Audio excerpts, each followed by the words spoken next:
Tahu ndak kalian? Ada satu menteri sekarang yang lagi di demo sama anggotanya. Di demo dia sama pegawainya, bah.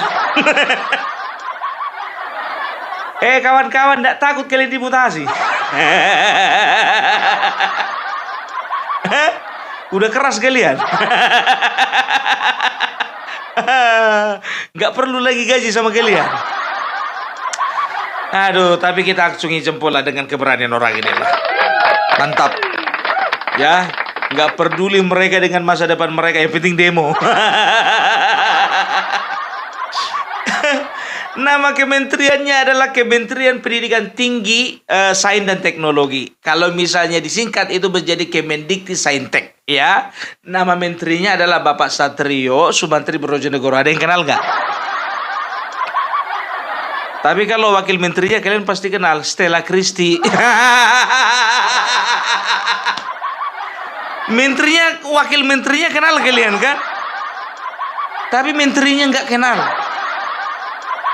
Ya karena memang Stella Christie ini selain cantik, jenius. Dan satu lagi, sering diundang ke TV-TV. Paten kali memang televisi kita ini, Pak, diundang yang bining-bining. Aduh, sama selera kita ya. Ya, tapi ini kan satu keanehan kan. Coba kalau sekolah kalian, siapa nama kepala sekolahnya nggak kenal? Wakil kepala sekolahnya siapa? Ibu Muti. Weh, mantap. Karena apa? Karena Ibu Muti yang paling sering keliling-keliling sekolah. Aduh. Dan tahu ndak kalian, di demo ini sama anggotanya bukan karena korupsi. Bukan juga karena minta uang suap daripada anggotanya. Ndak. Cuman karena marah-marah. Tapi menurut keterangan katanya marah-marahnya ini sampai nampar. Keluar sekarang juga, bawa semua barang-barang kamu. Senang dan sebenarnya. Saya tidak ingin kejadian ini akan berulang terjadi. Jadi teman-teman saya itu kerja dalam mencekam ketakutan gitu. Jadi tidak ingin ada neni-neni yang lain yang semena-mena disuruh pergi begitu saja. Itu aja sih ini bahwa ini tuh tidak adil dan sangat melanggar hak asasi manusia. Itu penyampaiannya gimana sih, Teh? Maksudnya ada ketakan atau seperti apa? Iya, keluar kamu keluar kamu sekarang juga. Bawa semua barang-barang kamu. Senang dan sebenarnya. Tapi pemicunya dari tahu persisnya apa?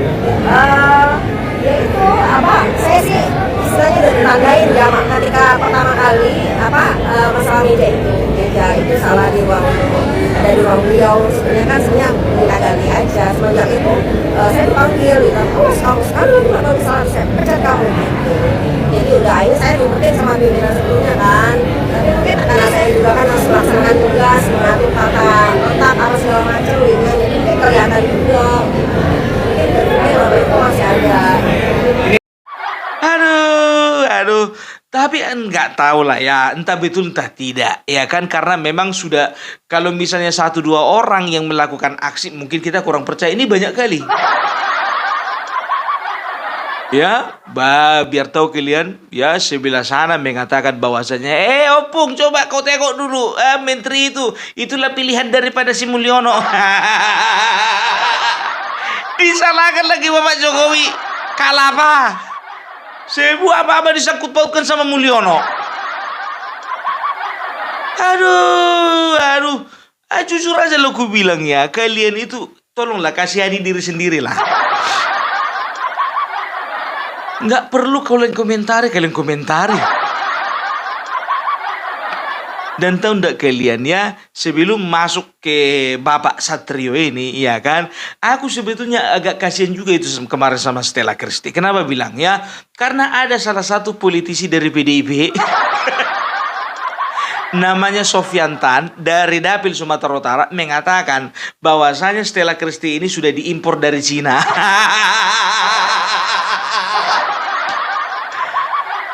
Kelewat.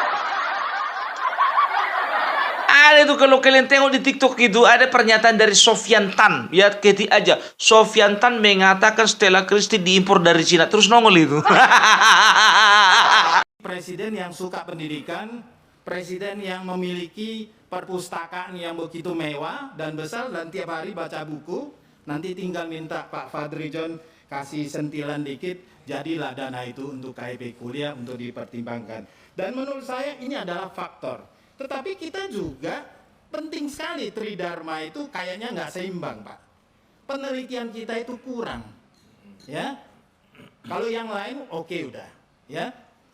Dengan Profesor Stella yang kita import dari Tsinghua University. Nggak habis pikir aku coba. Kejamnya seorang DPR mengatakan diimpor. Aku makin kesini kok makin nyungsep orang ini, apa namanya, bahasanya makin aneh-aneh. Padahal bukan bilang apa loh. Sofyan Tan ini ya berasal dari Sumatera Utara, ya kan? Stella Christie juga dari Sumatera Utara. Sama-sama orang Medan. Satu kampungnya digitukannya. Biasanya di mana-mana anak Medan itu rela mati demi kawan. Mana ada anak Medan kayak gitu. Justru harusnya bangga lah ketika ada perwakilan dari daerah kita menjadi menteri, ya kita support. Dia keluarkan bahasa-bahasa apa diimpor. Kau kira itu benda? Enak aja. Kau kira jualan itu? Marah bapaknya nanti. Udah tahu kalian kalau bapaknya orang Medan marah kayak mana? Kalau orang Medan tahu kalau lagi marah nggak nampak telinganya. Nggak bisa nampaknya telinganya, serius. Kecuali kalau lihat kaca spion. Siapa pula rupa yang bisa nampak telinga sendiri, ya kan? Aduh. Tapi inilah dulu, kembali lagi dulu kita ke Bapak Satrio ini ya. Jadi beliau itu mendapat, bisa dikatakan mendapat protes keras daripada anggotanya ya. Ada juga rekaman, katanya rekaman suara, tapi kan belum bisa diverifikasi betul-betulkah itu adalah rekaman suaranya, karena memang tidak nampak gitu ya, nggak ada CCTV, nggak ada juga, kalau saksi banyak katanya, tapi kalau bukti visualnya belum ada ya, nggak tahu, belum ada, entah ada tapi disembunyikan, nggak tahu juga. Tapi kita harapkan lah ya hal-hal seperti itu janganlah terjadi lagi di kementerian, karena jujur aja gue bilang ya, bukannya bilang apa, baru ini ada menteri setelah sekian lama di demo sama pegawainya. Iya, jujur aja aku bilang, keberanian seperti ini yang dimiliki orang ini nggak ada di kementerian yang lain. Cuman di kementerian ini. Coba tengok di Kementerian Pertanian, nggak ada itu. Yang ada kalau tidak sesuai dengan prosedur dan ada indikasi melakukan korupsi, dipecat di tempat saya itu juga. Nggak main-main Menteri Pertanian sekarang, Wak. Lagi apa dikarenakan dapat pengaduan gini, langsung diberhentikan saat itu juga. Beginilah harusnya ya kan. Makanya gue bilang ya, tapi kalau aku sih ada dua versi ya. Bisa kita percaya ya dengan apa yang diprotes oleh anggotanya, tapi ada juga yang nggak percaya juga. Yang membuat percaya itu karena protes itu dilakukan bukan 1-2 orang, banyak, wah. Sampai mereka patungan beli spanduk, tulis besar-besar itu biar tahu kalian. Kalau udah kayak gitu berarti kan ini kan gerakan bersama, kan begitu ya. Tapi tahu ndak kalian, ku tengok di berita-berita tersebut komentar netizen itu lucu-lucu. Mereka bilang lah begini ya kan, iyalah udah terbiasa kalian mendapat perlakuan istimewa dari menteri sebelumnya. Ada lagi bilang ya kan, kaget ya dapat menteri galak. Datang lagi yang satu mengatakan, aku dukung menterinya karena kebanyakan dari ASN ini memang kebanyakan yang nggak tahu kerja. Aduh, ya tahu sendirilah kalian menteri sebelumnya itu kan, si Nadiem Makarim, ya kan begitu. Mungkin dia orangnya slow, orangnya juga soft kan begitu kan. Datanglah menteri yang memang betul-betul strength kan begitu, orang dosen ya. Bukan sembarangan, Bapak Satrio itu dosen. Jadi gini sedikit sejarah tentang Bapak Satrio ini. Bapak Satrio ini adalah anak dari Sumantri Brojonegoro. Siapa beliau? Beliau itu adalah pendiri dari Universitas Indonesia. Jadi ini Bapak Satrio ini adalah anak dari Sumantri Brojonegoro, pendiri Universitas Indonesia. Dan kemarin tahun 2019 adiknya Bapak Satrio ini yang bernama Bambang Brojonegoro juga pernah menjadi Menteri Riset dan Teknologi di zaman Bapak Jokowi tahun 2019. Mantap kayak gitu kan, tukar shift. 2019 adiknya, 2024 abangnya. Ya tapi kita nggak bisa juga kemampuan dia juga, karena dia juga pernah jadi dirjen kan begitu. Selain jadi dosen dia juga jadi dirjen kan begitu ya. Jadi bisa dikatakan ya secara kualitas sebetulnya dia sudah punya gitu ya. Dan memang ku tengok dia orangnya agak tegas, disiplin gitu. Karena ku tengok dari beberapa kuriset lah beberapa videonya, memang betul beliau itu adalah orang memang betul-betul keras gitu loh ya. Ada beberapa kebijakan dan juga beberapa pendapat beliau. Contoh ya, ada tukin dosen ya. Tukin itu tunjangan kinerja dosen yang belum dibayarkan ya. Dia mengatakan ya, tukin yang dibayarkan itu harusnya adalah dosen-dosen yang memang betul-betul memiliki kualitas. Itu dia. Itu yang pertama. Baru yang kedua, ya dia katakan apa? Ya kalau bisa jangan hanya dosen-dosen negeri yang diperhatikan kesejahteraan, tapi dosen-dosen swasta pun juga harus diberikan kesejahteraan. Kalau perlu dosen-dosen itu juga diberikan gaji yang sama dengan profesor-profesor, kan begitu. Jadi bisa dikatakan sebetulnya kualitas dari pekerjaannya ya lumayan bagus lah. Tapi kalau karakternya kurang tahu. Karena aku nggak pernah ke rumahnya, Bah. Dan juga kata anggotanya ini, ya keluarganya ini terlalu ikut campur dalam urusan pekerjaan. Nggak tahu aku sebatas mana ikut campurnya. Apa cuman sekedar nyuruh beli rokok aja minta tolong contohnya ya kan. Datang anaknya profesor ini ya kan ke kantor minta tolong sama pegawainya di sana. Minta tolong dulu beli rokok. Mana tahu. Ya kita akan lihat lah. Aku yakin Bapak Prabowo tidak akan tutup mata, tidak akan tutup telinga untuk hal seperti ini. Apa harus diberhentikan? Belum tentu. Ya, masih ada jalan tengah kan begitu. Apa akan ada terjadi mutasi? Bisa jadi. Ngeri kali Kopung, gak ada empatimu terhadap mereka. Bukan gak ada empati. Sekarang kan pertarungan antara seorang menteri dengan pegawainya. Itu yang perlu kita seksama. Gitu loh, ya kan? Bukannya masalah empati gak empati. Harusnya malah ya pegawai-pegawai itu yang empati sama Opung Parbella. Uang mereka, gaji mereka lebih besar dari awak. Kok jadi aku pula yang empati sama mereka? Kan gitu kan? Itu dia. Jadi mungkin betul saja yang dibilang netizen. Jadi selama ini mungkin di kementerian ini pegawai-pegawainya ya itu terlalu terlena gitu loh dengan dengan perlakuan dari menteri sebelumnya. Tapi ketika ada komentar-komentar seperti itu, seperti yang Opung Parbella sampaikan tadi, selalu ada komentar tandingan. Apa itu? Dikatakanlah Bazar Mulyono mulai bersuara. Kenapa sih harus disangkut pautkan sama Bapak Jokowi? Yang salah Bazar Mulyono lagi.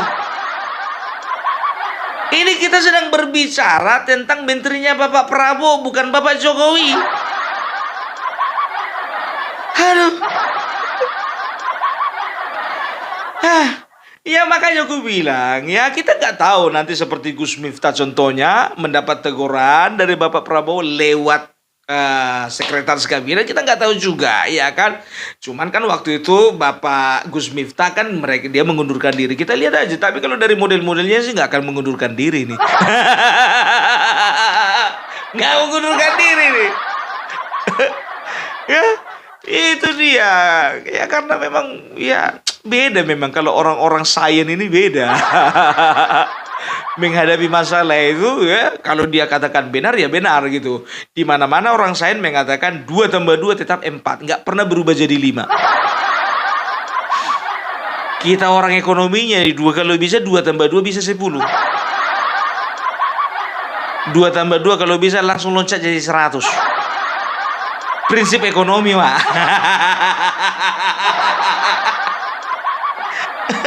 Ya, itu dia. Ya, jadi mudah-mudahan dari pegawai-pegawainya ini, tapi tolonglah dulu.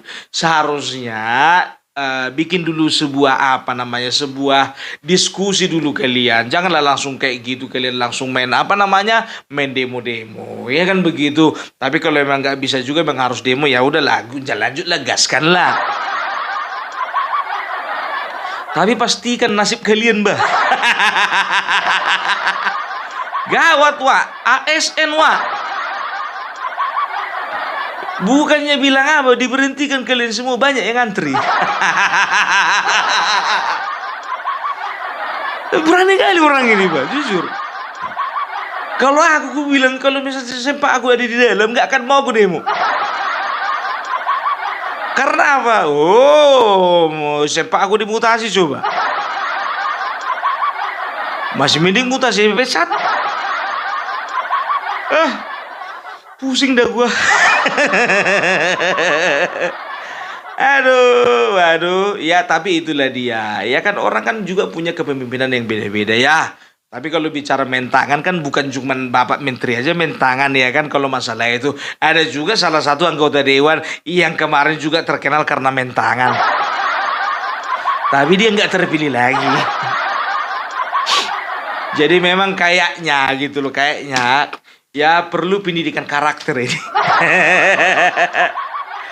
Perlu, ya karena apa? Ternyata menjadi orang yang pintar, orang kaya, orang berkuasa, orang punya pangkat, ternyata karakternya belum tentu sesuai dengan kualitas daripada pekerjaannya.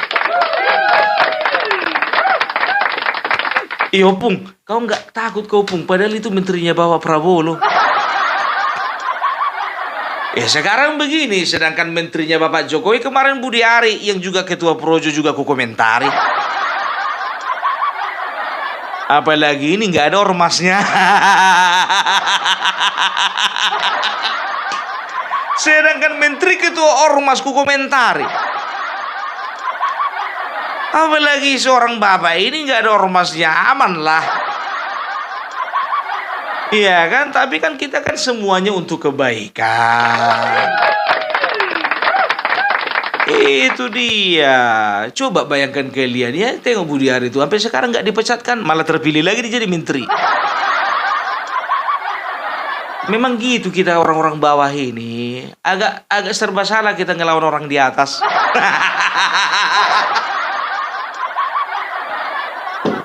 Gitu loh ya. Tapi ini masukan yang bagus, Ya. Dan keberanian seperti inilah yang perlu dicontoh oleh orang-orang lain kan begitu. Tapi masalahnya mereka mau mencontoh atau enggak?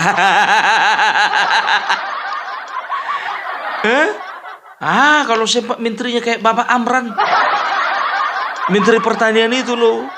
Wah, mana berani ya, Pak? Iya kan? Ngiri. Aduh, tapi kalau menterinya contohnya kayak Bapak Nusron Wahid yang ada lawak-lawaknya. Menko Bapak Muhammad Iskandar mungkin bisa lah. Ya, Tapi itulah dia, kadang-kadang gini loh ya, kementerian itu kan tidak semuanya diisi oleh orang politik, tapi juga oleh teknokrat kan begitu. Jadi orang-orang yang memang betul-betul ahli di bidangnya. Jadi beda pembawaan seorang politisi dengan seorang apa namanya akademisi itu beda memang ya. Ya mereka itu kadang terkesan lebih tegas, lebih keras kepala ya, mereka itu lebih bisa dikatakan mereka itu agak kurang bisa kompromi dengan hal-hal yang menurut mereka tidak sesuai dengan standar mereka, kan begitu. Nah, sebetulnya ini bisa bisa dibicarakan juga lah ya dengan Bapak Sekretaris Kabinet, Bapak siapa namanya itu, yang ganting-ganting itu loh, Bapak Teddy. Ya, mudah-mudahan ada jalan keluar ya. Kalau dilihat dari kinerjanya kayaknya nggak ada yang nggak bagus nih. Gitu ya, malah dia katakan ada salah satu yang agak kontroversi. Dia katakan apa?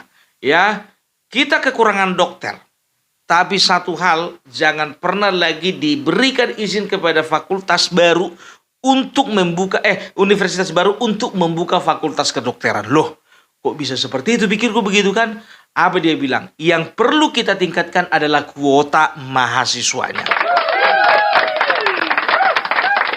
Alasannya apa? Alasannya karena dari mereka ini banyak yang orientasinya bisnis. Itu beda pola pikir seorang akademisi dengan bisnismen. Kalau bisnismen itu ya berpikir ya kalau makin banyak yang membuka fakultas contohnya ya makin banyak uang masuk kan begitu. Tapi kalau beliau enggak, dia itu tahu dia ya ini sesuai dengan visi misi yang disampaikan oleh Bapak Prabowo ya. Maka dengan untuk pelayanan kesehatan, tapi kita jangan korbankan yang lain dan juga jangan biarkan ada pihak-pihak yang mengeruk keuntungan dari kebijakan pemerintah. Udah cocok aku jadi menteri. Iya kan? Nggak cocok Lampung jadi Parbela jadi menteri, cengengesan. Apalagi Kementerian Pendidikan Tinggi, Sains dan Teknologi. Nggak masuk, nggak masuk. Ya doakan kalian lah aku jadi menteri. Nggak dapat jadi menteri, minimal jadi mantri. Aduh. Oke, jadi itu dulu dari Opung Parbelak. Mudah-mudahan ada solusi dari kedua belah pihak, ya kan? Antara Bapak Menteri dan anggotanya. Mudah-mudahan jangan terjadi mutasi. Yang lebih parah lagi pemecatan.